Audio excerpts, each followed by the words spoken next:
Tilinda bwenzi omwe tipatsana nawo nzeru mumavuto kuthandizana komasanga chonse vutolo. Nepali bwenzi mwaye zonse nzokwanisira mavuto onse amachosa palibe chomulakaiye. Tilinda bwenzi omwe tipatsana nawo nzeru mumavuto kuthandizana komasanga chonse vutolo. Nepali bwenzi mwaye zonse nzokwanisira mavuto onse amachosa palibe chomulakaiye. Bwenzi lokonda Yesu amatikonda Yesu samzalisia bandio sazipereka kwa otikonda. Bwenzi lokonda Yesu amateteza Yesu samkara nafe bandio sazipereka kwa otikonda.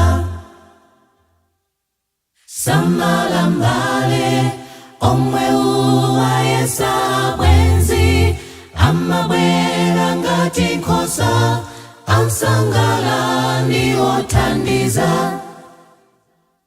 Ne akata kunene kumbali akata kuweluze zotuna sintalibe nazo zisiyesa tambuye wako.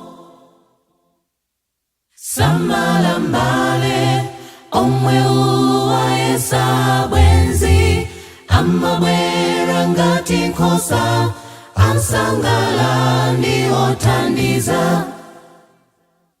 Ne akata kunene kumbali akata kuweluze zotuna sintalibe nazo zisiyesa tambuye wako. Bwenzi lokonda Yesu amachilitsa Yesu amateteza bandio sazipereka kwa otikonda. Yesu amasamala Yesu bandio sazipereka kwa otikonda. Bandio sazipereka kwa otikonda. Bandio sazipereka kwa otikonda. Bandio sazipereka kwa otikonda. Bandio sazipereka